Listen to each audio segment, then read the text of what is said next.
Everyone, स्वागत है आप सभी का आपके अपने YouTube channel S smart classes में। आज की ये क्लास आपकी ज्योग्राफी की चौथी क्लास है। सीटेट सेकेंड पेपर देने वालों के लिए एसएसटी जिनका भी सब्जेक्ट है उनको ज्योग्राफी, हिस्ट्री, पॉलिटी सब कुछ पढ़ना पड़ेगा। तो यहाँ पर देखिए एनसीईआरटी मेन होता है, इसीलिए मैं एनसीईआरटी के सारे चैप्टर वाइज आपको कंप्लीट करवा रही हूँ। तो ये आपकी ज्योग्राफी की चौथी क्लास है। इससे पहले 3 क्लास मैं दे चुकी हूँ। जिसने ना देखा हो वीडियो के डिस्क्रिप्शन बॉक्स में लिंक पड़ा हुआ है, वहाँ से देख सकते हैं।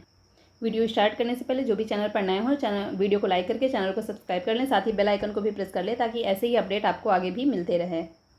आज का देखिए एसएसटी में ज्योग्राफी में चैप्टर है मानचित्र। इस चैप्टर में हम मानचित्र से संबंधित काफ़ी सारे पॉइंट्स पढ़ेंगे जिससे एग्जाम में आपके क्वेश्चन बनते हैं।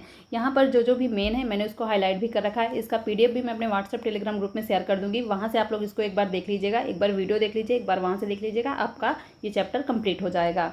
स्टार्ट करते हैं। आप पिछले अध्याय में ग्लोब के महत्व के बारे में पढ़ चुके हैं। अध्याय 3 में हमने ग्लोब के बारे में पढ़ा था, जिसने भी देखा होगा वो लोग जानते होंगे। ग्लोब के अध्ययन में कुछ सीमाएं होती हैं। जब हम पूरी पृथ्वी का अध्ययन करना चाहते हैं तब ग्लोब हमारे लिए काफ़ी उपयोगी साबित होता है, लेकिन जब हम पृथ्वी के केवल एक भाग जैसे अपने देश, राज्यों, जिलों, शहरों, गाँवों के बारे में अध्ययन करना चाहते हैं तो यह हमारे लिए उतना उपयोगी साबित नहीं होता है।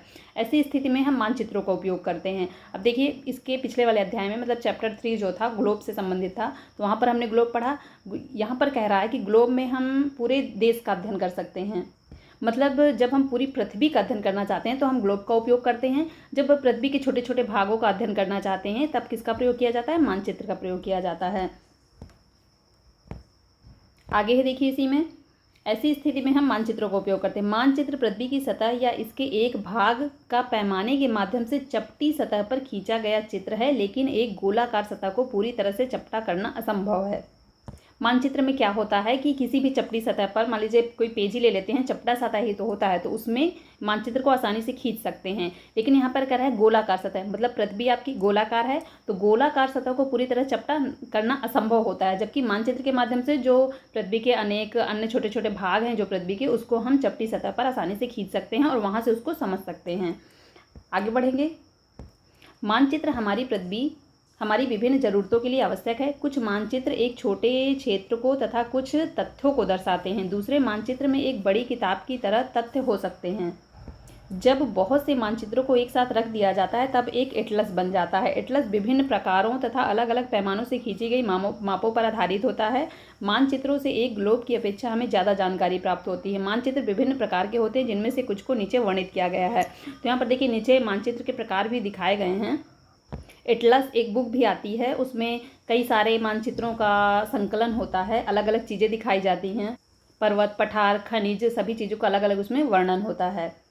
तो ग्लोब से तो हमें संपूर्ण पृथ्वी की जानकारी मिलती है, लेकिन उस पृथ्वी में बहुत सारे छोटे छोटे भागों, छोटे छोटे देशों, गाँवों, इन सब की जानकारी आपको मिलती है मानचित्र से, याद रखिएगा। नेक्स्ट बहुत इंपॉर्टेंट है मानचित्र के प्रकार।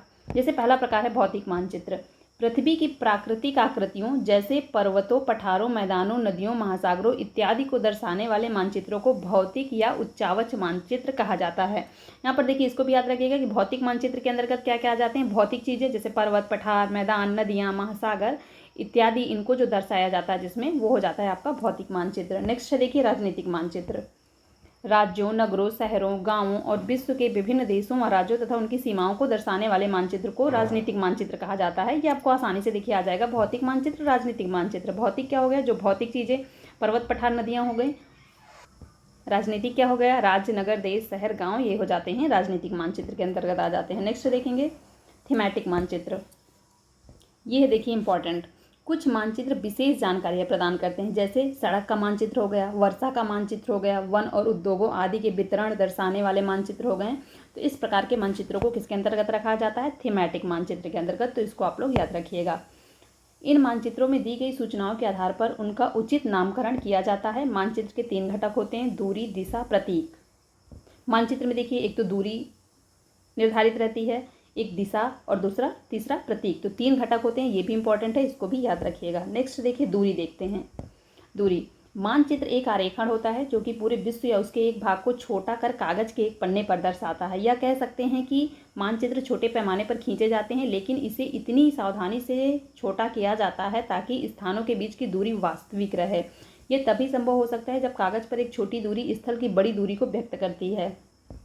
इसलिए इस उद्देश्य के लिए एक पैमाना चुना जाता है। पैमाना स्थल पर वास्तविक दूरी तथा मानचित्र पर दिखाई गई दूरी के बीच का अनुपात होता है। तो यहाँ पर देखिए, मानचित्र में हम उतना बड़ा तो बना नहीं पाएंगे। मानचित्र किसी भी स्थिति का वास्तविक निरूपण होता है, लेकिन वो दूरी जो होती है कम होती है। दूरी को कैसे रखा जाता है? जो वास्तविक दूरी होती है और मानचित्र पर खींची गई जो दूरी होती है, उनके बीच का उसमें अनुपात रखा जाता है। उदाहरण के लिए जैसे यहाँ पर समझाया भी गया है, आपके विद्यालय और आपके घर के बीच की दूरी 10 किलोमीटर है, जिसे मानचित्र पर 2 सेंटीमीटर की दूरी से व्यक्त किया गया है। इसका अभिप्राय यह है कि मानचित्र का 1 सेंटीमीटर स्थल के 5 किलोमीटर को दर्शाएगा। कई बार एग्जाम में क्वेश्चन ऐसे भी आ जाता है कि मानचित्र में जैसे 1 सेंटीमीटर बराबर 5 किलोमीटर को दर्शा रहा है, तो इस जगह की दूरी कितनी है, तो उसकी वास्तविक दूरी और मानचित्र की दूरी से उसको निकाल लिया जाता है। तो यहाँ पर देखिए, आपके रेखाचित्र का पैमाना होगा 1 सेंटीमीटर बराबर 5 किलोमीटर। अलग अलग मानचित्र में अलग अलग दूरियां दिखाई रहती हैं, तो यहाँ पर जो भी इसका पैमाना होगा उसी के हिसाब से वाले क्वेश्चन आपको करना होता है। इस प्रकार पैमाना किसी भी मानचित्र के लिए बहुत महत्वपूर्ण होता है। अगर आपको पैमाने की जानकारी है तो आप मानचित्र पर दिए गए किसी भी 2 स्थानों के बीच की दूरी लगा सकते हैं। जैसे मैंने अभी आपको बताया कि ऐसे क्वेश्चन भी आ जाते हैं कि ऐसे कोई भी दूरी आपसे पूछ लेगा और पैमाना भी दे देगा कि 1 सेंटीमीटर 5 किलोमीटर, 1 सेंटीमीटर 20 किलोमीटर, कुछ भी हो सकता है पैमाना, तो उससे आपको दूरी निकाल सकते हैं। नेक्स्ट है, जब बड़े क्षेत्रफल वाले भागों जैसे महाद्वीपों या देशों को कागज़ पर दिखाना होता है, तब हम छोटे पैमानों का उपयोग करते हैं। उदाहरण के लिए मानचित्र पर 5 सेंटीमीटर स्थल के 500 किलोमीटर को दर्शाता है। इसका छोटे पैमाने वाला मानचित्र कहते हैं। अब जैसे मैंने अभी आपको बताया कि मानचित्र आप उतना बड़ा तो बना नहीं सकते, जितना बड़ा देश है, जितना बड़ा राज्य है, उतने बड़े मानचित्र आप नहीं बना पाएंगे। तो इसीलिए यहाँ पर एक पैमाने का उपयोग किया जाता है। जब बहुत बड़ी दूरी वाले देशों या राज्यों का मानचित्र बनाया जाता है तो वहाँ पर बड़े पैमाने का उपयोग किया जाता है। जैसे अभी ऊपर बताया गया है कि 1 सेंटीमीटर बराबर यहाँ पर 5 किलोमीटर लिया गया है। मान लीजिए किसी के घर से विद्यालय की दूरी, तो ये नॉर्मली हो जाएगा। अगर आपको किसी देश का, किसी राज्य का मानचित्र बनाना है तो जैसे यहाँ पर बड़ी पैमाना आपको लेना पड़ेगा, तो 5 सेंटीमीटर स्थल को 500 किलोमीटर में दर्शाएगा। यहाँ पे देखिए कुछ भी हो सकता है, 1000 किलोमीटर, 500, ऐसा कोई निर्धारित नहीं कि इतना ही होगा। सुविधा के अनुसार इसको सेट कर दिया जाता है। आगे बढ़ेंगे। जब एक छोटे क्षेत्रफल वाले भाग जैसे आपके गांव या शहर को कागज़ पर दिखाना होता है, तब हम बड़े पैमाने का उपयोग करते हैं। जैसे स्थल पर 500 मीटर की दूरी को मानचित्र पर सेंटीमीटर से दर्शाया जाता है। जैसे ऊपर मैंने भी आपको बताया कि अगर छोटे पैमाने वाला को दिखाना है मानचित्र पर, तो वहाँ पर बड़े पैमाने का प्रयोग करेंगे। मतलब छोटे क्षेत्रफल वाली जगह में बड़े पैमाने का प्रयोग, बड़ी क्षेत्रफल वाली जगह पर छोटे पैमाने का प्रयोग किया जाता है। बड़े पैमाने वाले मानचित्र छोटे पैमाने वाले मानचित्र की अपेक्षा अधिक जानकारी प्रदान करते हैं। छोटी सी जगह का मानचित्र बनेगा तो काफ़ी ज़्यादा वहाँ की पूरी जानकारी प्रदान करेगा। बहुत बड़ी जगह का मानचित्र बनेगा तो उतनी ज़्यादा जानकारी नहीं प्रदान करेगा। आगे देखिए, एक मानचित्र, एक गांव का मानचित्र दिखाया गया है। तो देखिए इसमें आसानी से ये फल उद्यान हो गया, ये करीम का घर हो गया, शीला का घर, विकास का घर, तो इस इतना ज़्यादा क्षेत्रफल तो है नहीं, इसका छोटा सा क्षेत्रफल है, तो आसानी से सब कुछ यहाँ पर देखिए व्यक्त कर दिया गया। दुकानें हो गई, सामुदायिक केंद्र हो गया, खेल का मैदान हो गया, यहाँ पर पेड़ हो गया, विद्यालय हो गया, कुआं हो गया, सभी चीज़ों को इसमें एक एक करके क्लियर कर दिया गया है। अगर यही काफ़ी बड़े क्षेत्रफल का होता तो इतनी क्लियर चीज़ें आप लोगों के सामने नहीं आ पाती। आगे बढ़ेंगे। दिशा। वीडियो पसंद आ रहा हो तो वीडियो को लाइक कर दें, क्योंकि बहुत ही अच्छा चैप्टर है, आपको पढ़ने में भी मज़ा आ रहा होगा। दिशा। अधिकतर मानचित्रों के ऊपर दाहिनी तरफ तीर का निशान बना होता है, जिसके ऊपर अक्षर उ लिखा होता है।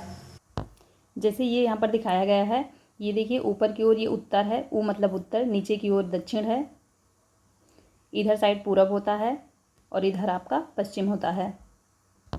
इसके बाद इनको हम आसानी से निकाल सकते हैं। यह हो जाता है उत्तर पूरब, क्योंकि ये उत्तर है और ये पूरब है, उत्तर पूरब हो गया। ये हो गया उत्तर पश्चिम, क्योंकि इधर उत्तर और ये पश्चिम, इन दोनों के बीच मतलब दक्षिण पश्चिम, और इन दोनों के बीच मतलब दक्षिण पूरब। तो ये दिशाएं भी क्लियर हो गई होंगी। अब इसको भी हम देख लेते हैं। इसे उत्तर रेखा कहा जाता है, मतलब ये जो होती है उत्तर रेखा, ऐसे ये दक्षिण रेखा, पूरब रेखा और ये पश्चिम रेखा। जब आप उत्तर के बारे में जानते हैं तब आप दूसरी दिशाओं जैसे पूरब, पश्चिम तथा दक्षिण के बारे में पता लगा सकते हैं। चित्र 4.2 में 4 मुख्य दिशाओं उत्तर, दक्षिण, पूर्व एवं पश्चिम को दिखाया गया है। जैसे देखिए चित्र 4.2 में मैंने आपको दिखाई दिया, उत्तर, दक्षिण, पूर्व, पश्चिम किधर साइड होता है। वे प्रधान दिग्बिंदु कहे जाते हैं। ये क्या कहे जाते हैं आपके? प्रधान दिग्बिंदु। ये पॉइंट याद रखिएगा। बीच की 4 दिशाएं हैं, उत्तर पूर्व, दक्षिण पश्चिम एवं उत्तर पश्चिम। इन बीच वाली दिशाओं की मदद से किसी भी स्थान की सही स्थिति का पता लगाया जा सकता है। तो आपको ये जो उत्तर, दक्षिण, पूर्व, पश्चिम होता है, यही आपके प्रधान दिग्बिंदु कहलाते हैं। और ये जो अन्य दिशाएं यहाँ पर मैंने बताई, उत्तर पूर्व, दक्षिण पश्चिम, उत्तर पश्चिम, तो ये आपका हो जाता है किसी भी स्थान की सही स्थिति का इससे पता लगाया जा सकता है। नेक्स्ट है,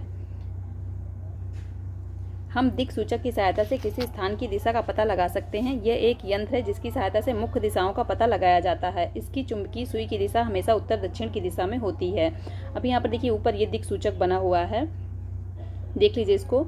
फिर यहाँ पर देखिए इसका इंपॉर्टेंट पॉइंट जो है क्या क्या है। तो यहाँ पर देखिए दिक् सूचक की सहायता से किसी भी स्थान की दिशा का पता लगाया जाता है। इसकी जो इसमें जो अंदर सुई जैसी बनी दिखी अभी आपको, इसकी चुंबकीय सुई जो होती है हमेशा किधर रुकती है? उत्तर और दक्षिण दिशा में। बहुत ही इंपॉर्टेंट है, इसको याद रखिएगा।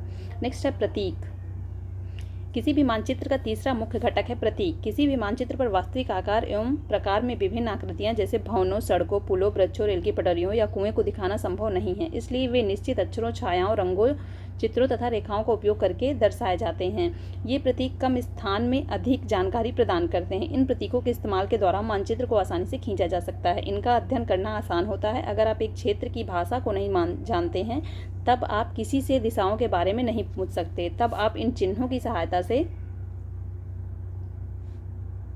मानचित्र की जानकारी प्राप्त कर सकते हैं। मानचित्रों की एक विश्वव्यापी भाषा होती है जिसे सभी आसानी से समझ सकते हैं। इन प्रतीकों के उपयोग के संबंध में एक अंतर्राष्ट्रीय सहमति है। तो यहाँ पर देखिए मानचित्र में आप लोगों ने देखा होगा कि अलग अलग चीज़ के लिए अलग अलग प्रतीक होते हैं और उसमें साइड में बना भी रहता है कि ये चीज़ इसका प्रतीक है। तो यहाँ पर देखिए जैसे यहाँ पर दिखाया भी गया कि रेलवे लाइन, बड़ी लाइन के लिए आपका ये प्रतीक हो गया, ये मीटर लाइन के लिए हो गया, ये आपका रेलवे स्टेशन के लिए हो गया। तो वहाँ पर लिख नहीं सकते वो लोग, क्योंकि छोटा सा मानचित्र होता है, इतना बड़ा तो होता नहीं कि सारी चीज़ें लिख पाएंगे। तो प्रतीकों के माध्यम से चीज़ों को वहाँ पर दर्शाया जाता है। जैसे सड़कें हो गई, पक्की सड़कों के लिए आपका ये हो गया, कच्ची सड़कों के लिए ये हो गया। तो ऐसे प्रतीकों के माध्यम से आप समझ पाएंगे कि यहाँ पर पक्की सड़कें, यहाँ पर कच्ची सड़कें, कौन सी सीमाएं कहाँ पर हैं। तो ऐसे प्रतीकों के माध्यम से ही मानचित्र में दर्शाया जाता है।